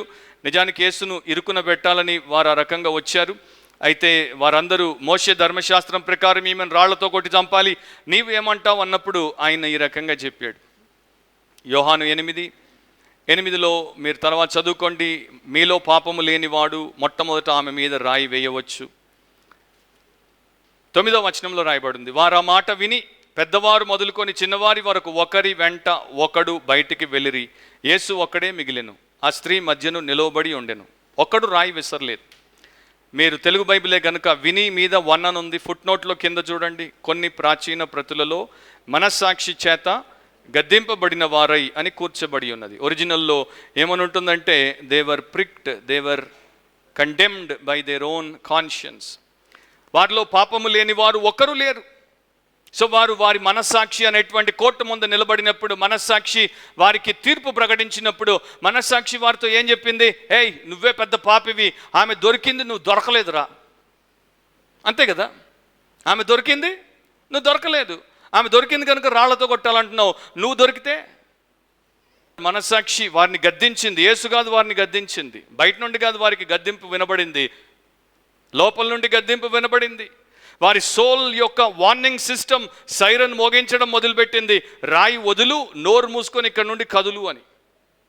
సో ఒక్కొక్కడు పెద్దోడి నుండి చిన్నోడి వరకు మాట్లాడకుండా అక్కడ నుండి బయటికి వెళ్ళిపోయారు. జీసస్ అండ్ ఆ యొక్క ఉమెన్ మాత్రమే అక్కడ మిగిలి ఉన్నారు. సో చాలాసార్లు మనస్సాక్షిని దేవుడు ఏ రకంగా వినియోగించుకుంటాడో చదివితే తెలుసుకుంటే ఆశ్చర్యంగా ఉంటుంది.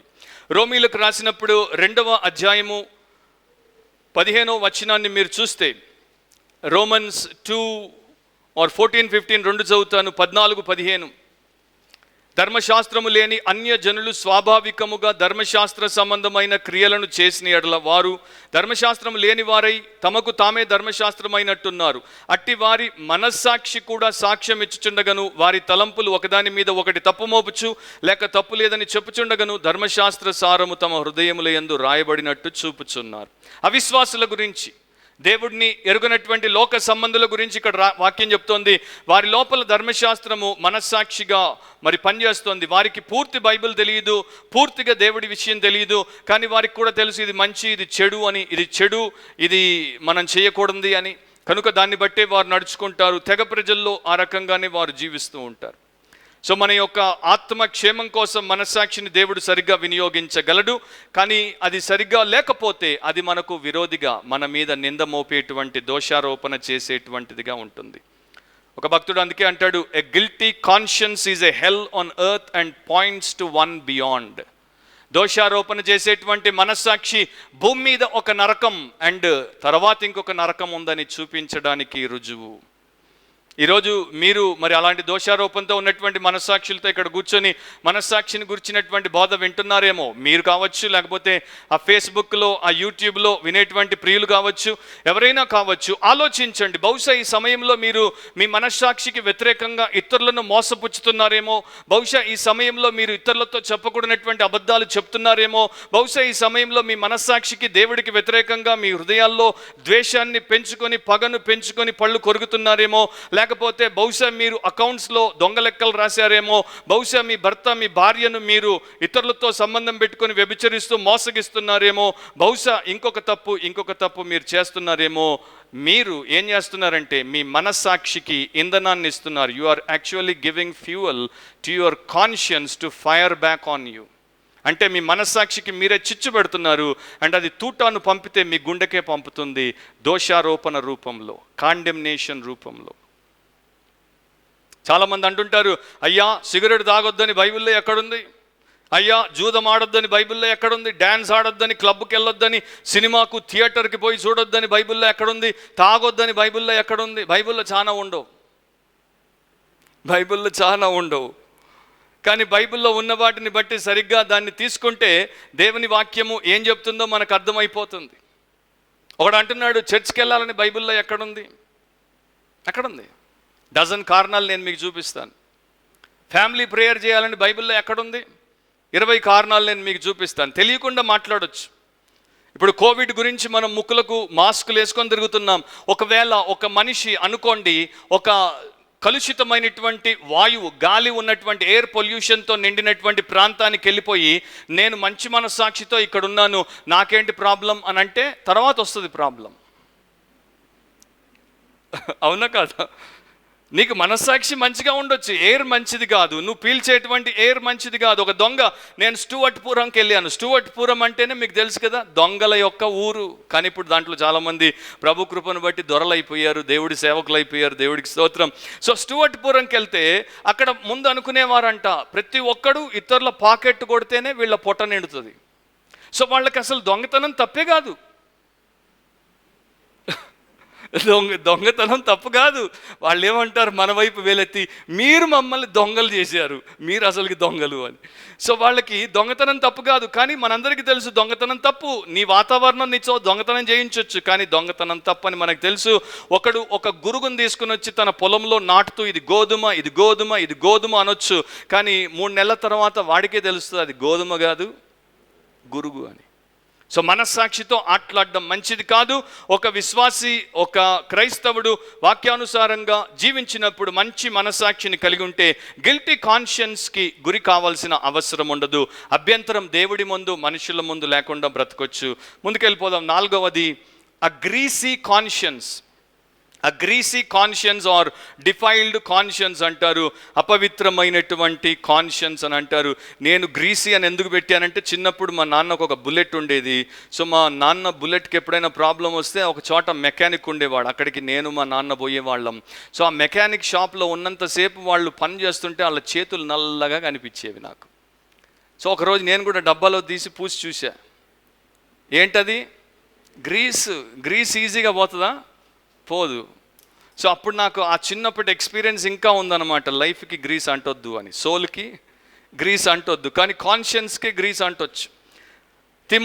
తీతు 1:15, టైటస్ 1:15, టైటస్ 1:15, తీతు 1:15, పవిత్రులకు అన్నియు పవిత్రములే గాని అపవిత్రులకును అవిశ్వాసులకును ఏదియు పవిత్రమైనది కాదు, వారి మనస్సును వారి మనస్సాక్షియు అపవిత్రపరచబడి ఉన్నవి. డిఫైల్డ్ కాన్షియన్స్ అంటారు, అపవిత్రమైనటువంటి మనస్సాక్షి. ఇక్కడ బ్రీఫ్గా ఒక మాట చెప్తాను. వీరు అవిశ్వాసులు, అది అక్కడే ఆ వచనంలోనే మనకు కనబడింది, వారు అవిశ్వాసులని. అవిశ్వాసులు కనుకనే వారు దేవుడి సువార్తకు లొంగలేదు, దేవుడికి లొంగలేదు. వాక్యము ద్వారా వారు రక్షించబడి ప్రభు ద్వారా ఆయన రక్తంలో కడుగబడి శుద్ధులు అవ్వలేదు. వారి యొక్క మనస్సులు, వారి యొక్క హృదయాలు, వారి యొక్క ఆత్మ అంతా కూడా అపవిత్రమైనటువంటి గ్రీసుతో, పాపం అనేటువంటి గ్రీసుతో మస్టుగొట్టిపోతోంది. కనుక వారికి ఏది మంచిగా కనిపించదు, ఏది సరైనదిగా కనిపించదు, ఏది నీతిగా కనిపించదు, ఏది పవిత్రమైనదిగా కనిపించదు. పచ్చకామర్లోడికి లోకమంతా పచ్చగానే కనిపిస్తుంది అట్లాగే. సో వాళ్ళ మనస్సు మనస్సాక్షి రెండు కూడా కలుషితమైపోయాయి. ఒక భక్తుడు అంటాడు, మన మనస్సాక్షి రకంగా మారడానికి, అపవిత్రం అవ్వడానికి 3 కారణాలు ఉంటాయి. ఒకటి, నీ యొక్క మనస్సాక్షి పాపము అనేటువంటి భ్రమ చేత, పాపము చేత మోసపోయినప్పుడు కఠినపరచబడుతూ ఉంటే నీవు ఈ రకంగా మైలపడిపోవచ్చు. నీవు అనుకుంటావు నా యొక్క మనస్సు విశాలమవుతోందని. కాదు, యాక్చువల్గా నీ మనస్సాక్షి మరి అది చెడిపోతోంది అండ్ దాని మీద మరకలు ఎక్కువ అవుతున్నాయి. అండ్ ఆయన అంటాడు, నీ ఇంటి ముందున్న కాపలా కుక్కకు రోజు నిద్ర మాత్రలు ఇస్తే అది ఎట్లా పనిచేస్తుందో నీ మనస్సాక్షి కూడా ఇక అక్కడి నుండి అట్లా తయారైపోతుంది.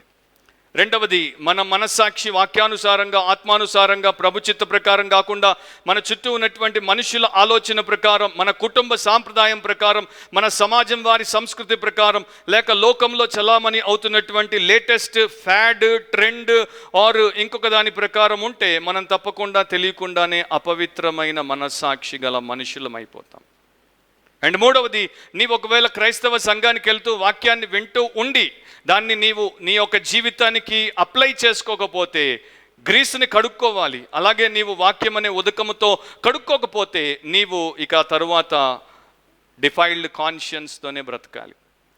మార్క్ డెవర్ అనేటువంటి పాస్టర్ అంటాడు, కాన్షియన్స్, మనస్సాక్షి అనేది తప్పును ఒప్పుగా చేయదు, కానీ ఒప్పును తప్పుగా చేసేస్తుంది. మనస్సాక్షి రాంగ్ని రైట్గా చేయదు, కానీ మనస్సాక్షి రైట్ని రాంగ్గా చేసేయచ్చు. So be very careful. ఐదవది, a God damned conscience. A God damned conscious. God damned conscience అంటే దేవా నాశనానికి అప్పగించు అని అనేవాళ్ళు ఆ రోజుల్లో, 18th centuryలో. సో నాశనానికి తీసుకుపోయే మనస్సాక్షి. 1 తిమోతి 4:2 ఆర్ తెలుగు బైబిల్లో 3వ వచనం. 1 Timothy 4:2 ఇంగ్లీష్లో, తెలుగులో 3. ఆ అబద్ధికులు వాత వేయబడిన మనస్సాక్షి గలవారై వివాహము నిషేధించుచు సత్య విషయమైన అనుభవ జ్ఞానం గల విశ్వాసులు కృతజ్ఞతాస్తుతులు చెల్లించి పుచ్చుకొను నిమిత్తం దేవుడు సృజించిన ఆహార వస్తువులను కొన్నింటిని తినుట మానవలనని చెప్పుచుందురు. ఇక్కడ జస్ట్ పాయింట్ ఏంటంటే, అబద్ధికులు, అబద్ధ బోధకులు, మోసపోయినటువంటి వారు వాత వేయబడిన మనస్సాక్షి కలిగిన వారై ఉంటారు. సియర్డ్ కాన్షియన్స్ అంటారు, వాత వేయబడిన మనస్సాక్షి. బానిసల మీద యజమాని యొక్క గుర్తు కోసము ఆ ఇనుప ముద్రను, అంటే వారి యొక్క ముద్ర ఉండేది, ఆ ముద్రను వేడిలో బాగా కాల్చి బానిస యొక్క వీపు మీద ముద్రేసేవారు. సో ఇక లైఫ్ అంతా వీడు నా సామాను, మార్క్డ్ ఫర్ లైఫ్. ఆర్ చెరసాల్లో ఒకరిని జైలుకి పంపితే, ఇప్పుడు ఎయిర్పోర్ట్లో మీరు దిగ్గానే ఎయిర్పోర్ట్లో ఒక ముద్ర వేస్తున్నారు మీకు. ఏంటా ముద్ర? కోవిడ్ ముద్ర. 14 రోజులు ఇంటర్నేషనల్ ట్రావెల్స్ వస్తే మీరు క్వారంటైన్లో ఉండాలని. సో చెరసాలకు పంపే వారికి కూడా ముద్ర వేసేవారు, వీడు ఒక నేరస్తుడు అని. పౌలు వాటి గురించి మాట్లాడట్లేదు, కానీ పౌలు ఏమంటున్నాడు, కొంతమంది వాక్యానికి వ్యతిరేకంగా పోయినటువంటి వారు, అబద్ధికులుగా ఉన్నటువంటి వారు, వారి యొక్క మనస్సాక్షి మీదే ఆ వేడి కాడి యొక్క ముద్ర పడింది, హాట్ ఐరన్ యొక్క ముద్ర పడింది. కనుక ఇన్సెన్సిటివ్ అయిపోతారు, ఆ స్పృహ లేనటువంటి వారిగా. ఆర్ ఎఫెసీ 4:19 తర్వాత చదువుకోండి. మనిషి పాపంలో లోపలికి కూరుకుపోతుంటే సిగ్గు లేని వాడిగా తయారవుతాడు. ఇంగ్లీష్లో బాగుంటుంది, బీయింగ్ పాస్ట్ ఫీలింగ్, అంటే అసలు వానికి ఇంకేమీ అనిపించదు అనమాట, ఫీలింగ్ ఉండదు ఇక. సో సిగ్గు లేకుండా ఏదైనా సరే చేస్తుంటారు, ఏ పాపమైనా చేస్తారు. అండ్ మంచిదాన్ని ఎగతాళి చేస్తారు, చెడ్డదాన్ని వారి యొక్క జీవితంలో హత్తుకొని బతుకుతారు. ఈ రిపీటెడ్ కాన్షియన్స్ మరి పాపంలో ఇలా తిరుగుతూ ఉంటే అది మొద్దుబారిపోతుంది, అది పనికి రాకుండా పోతుంది అండ్ నాశనానికి అప్పగించబడుతుంది. 18th సెంచరీలో జాన్ ఎలియస్ అనేటువంటి సువార్థికుడు ఆయన యొక్క ఇంటి దగ్గర ఒక కంసలి పనిచేస్తుంటే చూశాడు. ఆ కంసలి ఒక కొత్త కుక్కని తీసుకుని వచ్చి తన దుకాణంలో పెట్టుకొని రోజు ఆ యొక్క మెటల్ మీద సుత్తతో గట్టిగా కొట్టేవాడు. సో స్టార్టింగ్ డే 1 అతడు కొట్టినప్పుడల్లా కుక్క మురిగేది, డే 2 కొట్టినప్పుడల్లా కుక్క మురిగేది, కానీ 10 టైమ్స్లో ఈసారి 8 టైమ్స్ మురిగింది. డే 3 ఇప్పుడు 7 టైమ్స్ మురిగింది. డే 10 ఇప్పుడు 5 టైమ్స్ మురిగింది. ఇప్పుడు డే 21 3 టైమ్స్ మురిగింది. 2 months తర్వాత నిద్రపోతుంది కుక్క. వీడు టపా టపా టపా రోజంతా కొడుతుంటే నిద్రపోతుంది. అంటే కుక్క మొరగడం లేదు, ఎందుకు? అలవాటైపోయింది, కుక్క మొద్దుబారిపోయింది. నీలో కూడా కుక్క నిద్రపోతుంది, అంతే కదా. మనం పాపం ఎందుకు చేస్తామంటే మన లోపల దేవుడు పెట్టినటువంటి కాపలా కుక్క నిద్రపోతుంది. సో కాన్షియన్స్ ఒక గిఫ్ట్. నా స్వరాన్ని నేను పాడు చేసుకోవచ్చు, నా చూపును నేను పాడు చేసుకోవచ్చు, నా మతిని నేను పాడు చేసుకోవచ్చు, నాకు దేవుడిచ్చినటువంటి ప్రతి టాలెంట్ని ఎబిలిటీని నేను పాడు చేసుకోవచ్చు. అదే ప్రకారం నేను పాపంలో జీవిస్తూ ఉంటే నా మనస్సాక్షిని కూడా పాడు చేసుకుంటాను. You can damage your conscience. And conscience is a great gift from God, but if you do not value it, you will damage it. 2 రకాలుగా, ఒకటి ఇన్సెన్సిటివ్గా మారడం. వాక్యం చెప్తుంటుంది, దేవుడు మాట్లాడుతుంటాడు, పరిశుద్ధాత్ముడు నీ మీద అల్లాడుతుంటాడు, నిన్ను ఆయన కదిలించే ప్రయత్నం చేస్తుంటాడు, కానీ నీవు ఇన్సెన్సిటివ్ అయిపోతున్నావు. దేవుడికి, వాక్యానికి, ఆత్మకు నీవు స్పృహించట్లేదు, స్పందించట్లేదు. మెల్లమెల్లగా రోజు, వారం, మాసం, వీక్ అయిపోతున్నావు అండ్ సియర్ అయిపోతాం.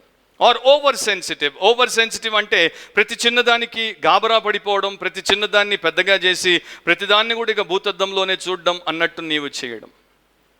అమెరికా దేశంలో 100 years బ్యాక్ వాళ్ళు ఎట్లా ఉండేవారంటే, కొన్ని స్ట్రిక్ట్ చర్చెస్లో వారు ప్రతి చిన్న విషయంలో జాగ్రత్తగా ఉండేవారు. అది ఏదైనా అనుకోండి, చర్చ్లో ఇది ఉండొద్దు, చర్చ్లో అది ఉండొద్దు, ఈ రంగే ఉండాలి, ఈ పాటే పాడాలి, సంగీతం అట్లే ఉండాలి, చాలా రకాలైనటువంటి స్ట్రిక్ట్ మెషర్స్ పెట్టి ఈ రకంగా చేస్తే దేవుడు మెచ్చుతాడు, మనల్ని దీవిస్తాడు అనేవారు.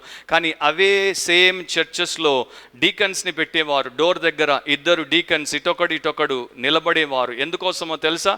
ఈ తెల్లోళ్ళ చర్చిలోనికి ఒక్క నల్లవాడు కూడా కాలు పెట్టకుండా కాపాడడానికి. ఎవడైనా నల్లవాడు తెలియకుండా వస్తే వాడిని వెంటనే వాడి చర్చికి పొమ్మని వెళ్ళగొట్టడానికి. ఇది దేవుడున్న సంఘమా? ఆత్మీయ సంఘమా? ఆత్మ నడిపించే సంఘమా? వాక్యానుసారమైన సంఘమా? Of course not. వాళ్ళకి ప్రతి చిన్నది కావాలి. అందుకని యేసుప్రభు మత్తయి 23లో ఏమనంటాడు? 23-24లో మీరు ఎలాంటి వారంటే దోమలను వడిగడతారు, ఒంటెలను మింగుతారు.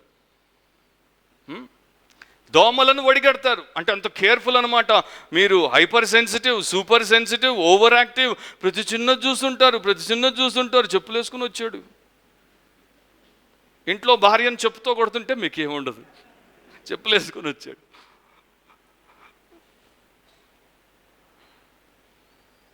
Biblical spiritual education.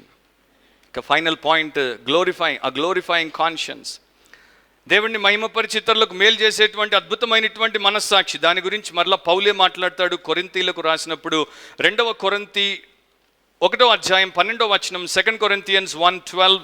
అక్కడ చక్కని మాటలు రాశాడు. వివరించను, మా అతిశయ మేదనగా అంటే మా యొక్క బోస్ట్ ఏదంటే లౌకిక జ్ఞానమును అనుసరింపక దేవుడు అనుగ్రహించు పరిశుద్ధాత్మతోనూ నిష్కాపట్యముతోనూ దేవుని కృపనే అనుసరించి లోకంలో నడుచుకొంటిమనియు విశేషముగా మీ ఎడలను నడుచుకొంటిమనియు మా మనస్సాక్షి సాక్ష్యమిచ్చుటయే. సో వారి మనస్సాక్షి ఈ విషయాలన్నింటిలో దేవుడి ఎదుట, మనుషుల ఎదుట, లోకంలో లౌకిక జ్ఞానం ప్రకారం కాదు, లోకపు పోకడ ప్రకారం కాదు, దేవుని చిత్త ప్రకారం, వాక్యానుసారంగా, ఆత్మ నడిపింపు ప్రకారం వారు నడుచుకున్నారని, జీవించారని, వారి లోపల బయట ఒకే రకంగా ఉన్నారని వారి మనస్సాక్షి వారికి సాక్ష్యం ఇస్తోంది. వారి మనస్సాక్షి వారిని బేష్ షబాష్ అంటోంది. వారి మీద తప్పే పట్టట్లేదు. ఇంగ్లీష్లో మనందరికీ తెలుసు, blessed beatitudes, blessed are the poor, blessed are the meek. ఒక ఆయన అన్నాడు, blessed are those who have nothing to hide. అసలు దాచుకోవడానికి ఏ విషయం లేనటువంటి వారు నిజంగా ధన్యులు. దాచుకోవడానికి ఏమీ లేకపోతే మనస్సాక్షి మన మీద దుమ్మెత్తిపోయదు, మనల్ని దూషించదు. గ్రీక్ ఫిలాసఫర్కి ఒక ఆర్కిటెక్ట్ వచ్చి ఒక ప్రపోజల్ పెట్టాడు.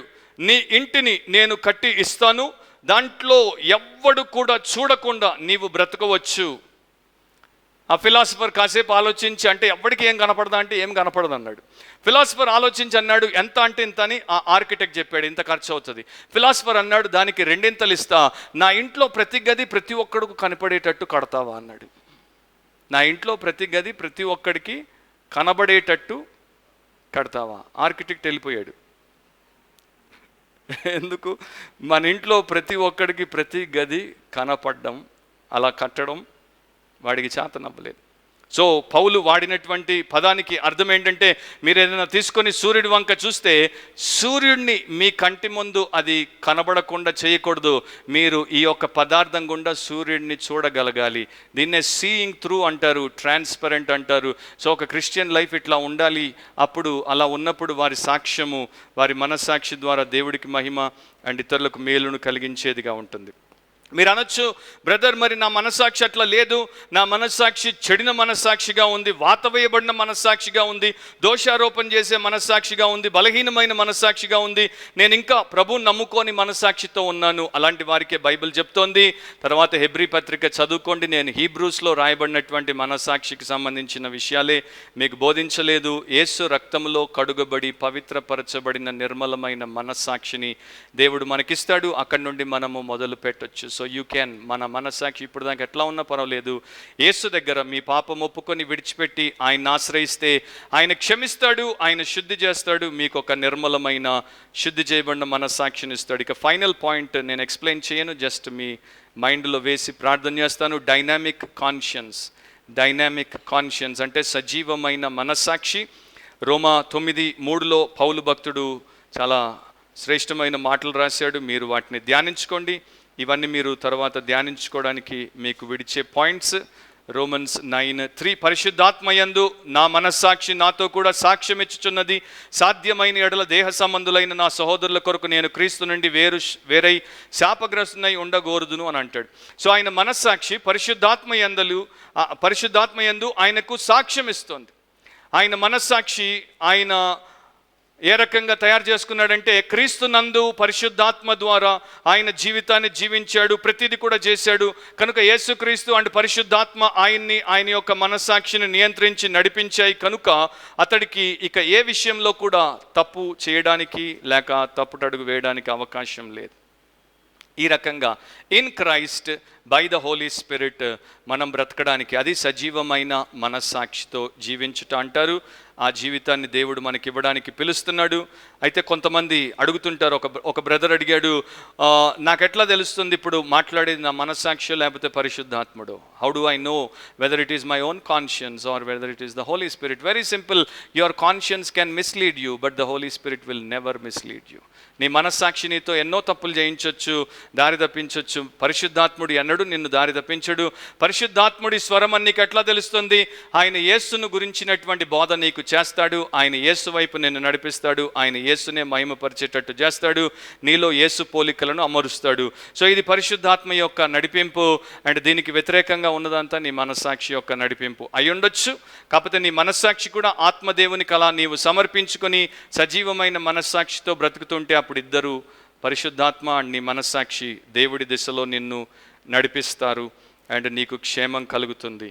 అండ్ చివరి మాట ఏంటంటే, మన మనస్సాక్షి మాట వినుట మనకు మేలు, కనుక దాన్ని నియంత్రించి దాన్ని ట్రైన్ చేసి దానికి లోబడ్డం మంచిది. అండ్ మనస్సాక్షికి నీవు ప్రభుడవు కాదు, నేను ప్రభుడను కాదు. You are not the Lord of your conscience, God alone is the Lord of your conscience. Poland king, ఆయన పేరు స్టీవెన్, ఆయన కొంతమంది మీద ఒక ఆజ్ఞ విధించి వారిని నియంత్రించమని ఆయన మంత్రులు చెప్పినప్పుడు ఆయన అన్నాడు, అది మనుష్యుల యొక్క మనస్సాక్షికి సంబంధించింది. నేను మనుషుల యొక్క దేహాలకు మాత్రమే రాజును, మనిషి యొక్క మనస్సాక్షికి నేను రాజును కాదు. దేవుడే మనిషి యొక్క మనస్సాక్షి మీద అధికారి, అది దేవుడికే సంబంధించింది అని చెప్పేసి ఆ పని చేయలేదు. సో తర్వాత మీరు చదువుకోండి, పేతురు యోహానులను బాగా కొట్టినప్పుడు వారు, మీరు యేసునామమున బోధించొద్దు అంటే వారు ఒక మాట అంటారు, దేవుడి మాట వినుట మంచిదా, మనుషుల మాట వినుట మంచిదా? అక్కడ కాంటెక్స్ట్ ఏంటంటే ఆ అధికారుల మాట వినొద్దు, దేవుడి మాటే వినాలి అన్నారు. కానీ దాంట్లో ఇంకొక సత్యం కూడా ఉంది, మర్చిపోవద్దు. ఈ అధికారులే కాదు, నీ మాట కూడా నువ్వు వినొద్దు, దేవుడి మాటే వినాలి. Man, you are a man. When your conscience has to decide between obeying God and obeying you, you have to obey God. But most often, చాలా సందర్భాల్లో you obey you and you disobey God. అది పాపం. దాంట్లో నుంచి బయటపడండి, నేర్చుకోండి. మళ్ళా మనము new టెస్టిమెంట్లో ఆ టీచింగ్ని రాబోయే రోజుల్లో కూడా చూస్తాం. మరి ఎట్లా బ్రదర్ నేను తప్పు చేయకుండా ఉండాలి అంటే, మనస్సాక్షికి వాక్యమును నేర్పుతూ ఉండండి, సత్యబోధన నేర్పుతూ ఉండండి. రెగ్యులర్గా బైబిల్ని మీరు చదువుతూ, దాన్ని ధ్యానిస్తూ, దాని ద్వారా మీ మనస్సాక్షిని ఫీడ్ చేస్తూ ఉండండి. అప్పుడు మీకు తప్పేది ఒప్పేది వాక్యానుసారంగా దేవుడి దృష్టిలో అర్థమైపోతుంది. మీ జీవితాన్ని మీరు మంచి మనస్సాక్షితో సరిగ్గా జీవిస్తారు. లేకపోతే ఇప్పుడు నేను చెప్పే కొన్ని మాటలు, వీళ్ళందరూ కూడా క్రిస్టియన్స్ పెళ్లి కాకుండా బాయ్ ఫ్రెండ్, గర్ల్ ఫ్రెండ్లు ఒక ఇంట్లో కలిసి లైంగిక సంపర్కం పెట్టుకొని మంచి మనస్సాక్షితో జీవిస్తూ ఉంటారు. క్రిస్టియన్స్ మంచి మనస్సాక్షితో పోర్నోగ్రఫీ, బూతు సాహిత్యం చూస్తూ ఉంటారు. వారికి చీమ గుట్టినట్టు కూడా అనిపించదు. క్రిస్టియన్స్ ఒక పెగ్గు కాదు, లెగ్గులో బలము లేనన్ని పెగ్గులు తాగి పడిపోతూ ఉంటారు, అయినా వారికి తప్పు అని అనిపించదు. క్రిస్టియన్స్ అబార్షన్ మీద అబార్షన్ చేసుకుంటారు, అది హత్య అని వారికి అనిపించదు. సో క్రిస్టియన్స్ ఏ మాత్రం లోపల నొచ్చుకోకుండా అబద్ధం మీద అబద్ధం ఆడేస్తుంటారు, వారికి తప్పు అనిపించదు. అలాంటి వారికి బైబిల్ ప్రకారం బోధ అవసరం, ట్రైనింగ్ అవసరం. దీన్నే క్యాలిబరేషన్ అంటారు. ఏదైనా పరికరం సరిగ్గా లేకపోతే దాన్ని క్యాలిబరేట్ చేస్తే సరిగ్గా పనిచేస్తుంది. మన మనస్సాక్షులకు క్యాలిబరేషన్ అవసరం, అది వాక్యము చేస్తుంది. ఆ క్యాలిబరేషన్ ఏం చేస్తుందంటే, సెక్షువల్ ఇమ్మొరాలిటీ, లైంగిక సంపర్కం భార్యాభర్తతో కాకుండా మరొకరితో శారీరకంగా, మానసికంగా దేవుడి ఎదుట పాపము అని చూపిస్తుంది. అబార్షన్, గర్భస్రావం హత్య అని చూపిస్తుంది. కొండెము చెప్పుట పాపము అని చూపుతుంది. అబద్ధము చెప్పుట పాపము అని చూపుతుంది. అతిగా తాగి పడిపోవుట పాపము అని చూపుతుంది. ప్రతిదీ వాక్యం చూపుతుంది. కనుక దీని ద్వారా క్షేమం. తలంచండి, కళ్ళు మూసుకోండి, ప్రార్థన చేద్దాం. ప్రభువుని మంచి మనస్సాక్షితో, నిర్మలమైన పవిత్రమైన మనస్సాక్షితో, దేవా నీ కొరకు అపోస్తులైనటువంటి పౌలు వలె నేను బ్రతుకుటకు సహాయం చేయండి. ఎల్లప్పుడూ దేవుడి ఎదుట, మనుషుల ఎదుట నా మనస్సాక్షిని నేను నిర్దోషమైనదిగా పెట్టుకున్నట్టుకు నాకు సహాయం చేయండి. మీరు ఇంటికి వెళ్ళి భోజనం చేసిన తర్వాత కొంత సమయం తీసుకొని చెక్ ఆన్ యువర్ కాన్షియన్స్, మీ మనస్సాక్షి మీద మీరు కన్నువేసి పరీక్ష చేసుకోండి అండ్ దాన్ని సరి చేసుకోండి. అది సరిగ్గా ఉంటే మీ జీవితం అనుదినం అద్భుతంగా ఉంటుంది, లేకపోతే అనుదినం ప్రతి నిమిషం అధ్వానంగా ఉంటుంది. క్రీస్తునందు ప్రతి పాపము క్షమించబడుతుంది. క్రీస్తునందు ప్రతి వాక్యవిరుద్ధమైన మనస్సాక్షి శుద్ధి చేయబడి పవిత్రపరచబడుతుంది. క్రీస్తే మనకు సర్వమై ఉన్నాడు గనుక ఆయన ద్వారా మేలు పొందండి. మంచి మనస్సాక్షితో ప్రభు రాకడ వరకు జీవించండి. పరిశుద్ధుడైన మా దేవా, ఈరోజు మాకు ఇచ్చిన ఈ వర్తమానం కొరకు మీకే కృతజ్ఞతలు. మేము ఇంకా ఎంతో నేర్చుకోవాలి. అయితే ఇప్పటి వరకు మేము నేర్చుకున్న విషయాలు ఒక్కొక్కటి మెల్లగా మా జీవితంలో మేము ఈ సమయం నుండే అమర్చుకొని ఆ రకంగా జీవించే కృప దయచేయమని, గత కాలానికి సంబంధించిన మా అవివేకపు మరి పాపపు జీవితాన్ని బట్టి క్షమించి శుద్ధి చేయమని, ఆత్మతో వాక్యముతో మమ్మను మంచి మనస్సాక్షి గల మనుషులుగా తయారు చేయమని యేసు నామమును అడిగి ప్రార్థిస్తున్నాం తండ్రి. ఆమేన్.